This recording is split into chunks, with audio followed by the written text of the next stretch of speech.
Monsieur le conseiller spécial du président de la Polynésie française, Madame la déléguée interministérielle pour l'égalité des chances des Français d'outre-mer, Mesdames, Messieurs les présidents, représentants des associations polynésiennes en métropole, Mesdames, Messieurs, chers amis, Maeva, Yorana,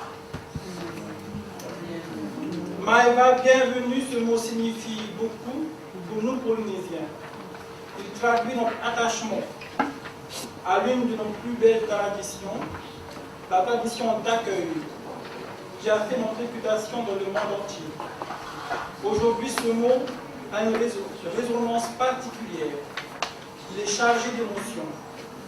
Ce 9 novembre 2013 marque en effet le début d'une ère nouvelle qui voit le retour des associations polynésiennes à la délégation de la Polynésie française à Paris, la maison de tous les Polynésiens, mais aussi de Paris et de la France tout entière. Encore une fois, soyez les bienvenus ici à la délégation.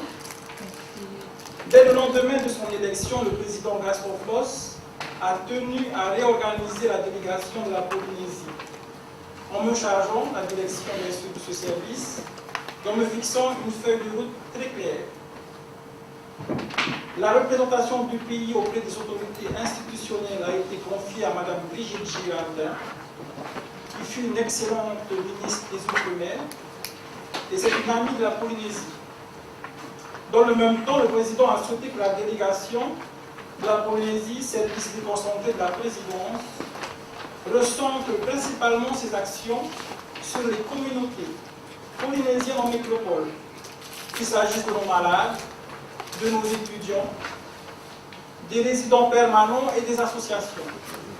Nul doute que ces assises permettent de renouer les liens et de jeter les bases d'une collaboration que nous souhaitons la plus étroite possible entre nous tous. D'ores et déjà, sachez que le premier étage de la délégation vous sera très prochainement dédié. Le bureau chargé des communautés est animé par Mme Angelina Bono, qui est chef de service adjoint. Vous y serez accueillis et renseignés par une équipe dont la mission première sera de répondre à vos attentes. Le rez-de-chaussée et sa vitrine auront vocation à promouvoir notre culture et les talents polynésiens dont vous êtes. Ce rez-de-chaussée et son étage constitueront la maison de Tahiti et ses îles, un espace qui, je le répète, vous sera consacré. Tout ceci démontre qu'à nos yeux, vous jouez un rôle important et majeur pour le pays en métropole.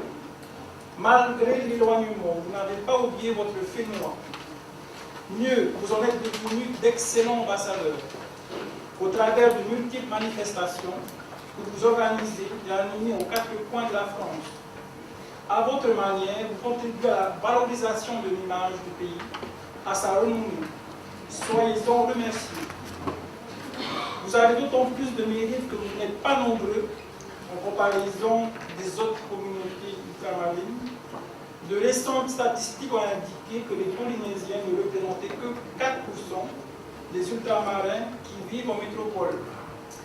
Il faut l'admettre, malgré nos efforts, nous pesons bien moins que nos amis de la Martinique, de la Guadeloupe ou de la Réunion.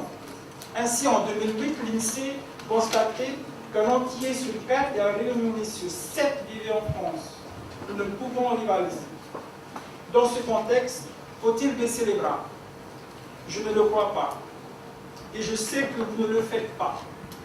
En vérité, riche de notre culture ancestrale, dont nous pouvons être si fiers, et que nous nous devons de défendre, notre intérêt est de nous unir. Ces assises ont justement pour but de nous permettre de nous retrouver.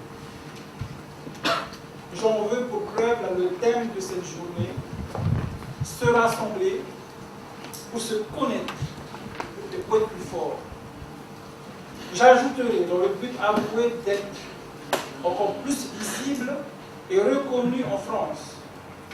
Cette remarque n'est d'ailleurs pas anodine. Vous savez que notre fénois traverse l'une des plus grandes crises sociales et économiques de son histoire. Notre cher pays ne sort pas indemne de ces 9 années d'instabilité politique au terme desquels nous avons hérité d'une situation catastrophique. Nous vous disons avec gravité, nous étions quasiment en cessation de paiement, au bord du gouffre. Jamais nous n'aurions imaginé un tel désastre. En vérité, notre économie exsangue n'était plus capable d'offrir dignité aux Polynésiens, et encore moins de préparer un avenir serein à notre belle jeunesse. Il a fallu agir très vite, il y avait urgence. La priorité du gouvernement de M. Gaston a été de renouer les liens avec l'État et de lui prouver tout le sérieux de sa politique. Ce discours responsable a été entendu et apprécié au plus haut niveau de l'État, que ce soit par M. François Hollande, le président de la République, M. Jean-Marc Ayrault, le Premier ministre, ou M. Victorin Hulel, le ministre des Outre-mer. J'en veux pour preuve le versement des 5 milliards de francs pacifiques consentis par l'État à la Polynésie française la semaine dernière. Dans le contexte de crise économique internationale que nous connaissons et qui frappe aussi la France de plein fouet, il faut voir dans cette avance de trésorerie la prise en compte de nos difficultés, tout autant que l'expression d'une confiance renouvelée et d'une complète solidarité de la part de l'État. C'est un excellent signe pour la Polynésie française. Fort de cette confiance, le gouvernement entend poursuivre les réformes engagées. Dès 2014, la réforme fiscale engendrera les ressources financières nécessaires au redressement de nos comptes publics. 7 à 9 milliards de francs pacifiques de recettes additionnelles devraient ainsi alimenter le budget du pays. Le gouvernement agira en faveur des plus démunis, créera des emplois et financera la protection sociale généralisée, aujourd'hui en péril, grâce au Fonds pour l'emploi et la lutte contre la précarité. Un plan de départ volontaire et le non-remplacement des départs à la retraite permettront de réduire les charges de personnel au sein de l'administration. C'est désormais impératif. Dans le même temps, la relance de la commande publique sera rendue possible grâce au Fonds pour l'investissement et la garantie de la dette. La commande publique a toujours joué un rôle primordial dans notre économie. Elle sera un des facteurs essentiels de son redémarrage. De même, le gouvernement relancera le secteur du logement social, créateur d'emplois. De grands chantiers verront le jour dans le cadre d'un partenariat avec le privé. Nous pouvons citer le projet Mahana Beach, que vous avez sans doute entendu parler, à Punavia, le projet Eina Paré dans le cadre d'un parc Bougainville élargi, ou encore la réhabilitation du site de l'hôpital Mamao, aujourd'hui à l'abandon.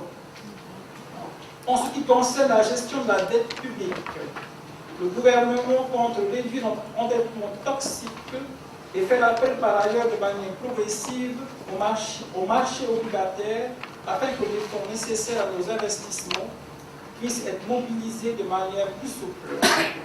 Le gouvernement simplifiera nos procédures administratives afin de faciliter l'initiative privée avec une loi sur la concurrence destinée à protéger le consommateur. Des mesures de relance sectorielle seront prises dans le but de stimuler l'activité économique dans les secteurs de l'automobile, du bâtiment, des services de l'agriculture ou encore des services à la personne. En outre, l'accession à la propriété sera facilitée. Enfin, nous favoriserons aussi la reconversion de notre système économique avec notamment la poursuite de la réforme de la défiscalisation locale et la création de dispositifs plus efficaces et équitables.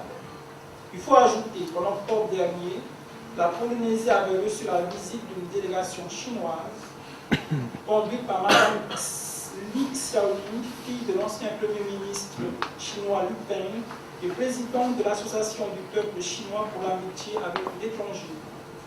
Au terme de 4 jours de visite, plusieurs entrepreneurs chinois ont fait part de leur volonté d'investir en Polynésie française et de lancer de nombreux chantiers dont la main-d'œuvre sera 100% polynésienne. Le président Gaston France a exprimé à cette occasion le souhait que puisse être établie une liaison aérienne directe entre le Fénois et la Chine.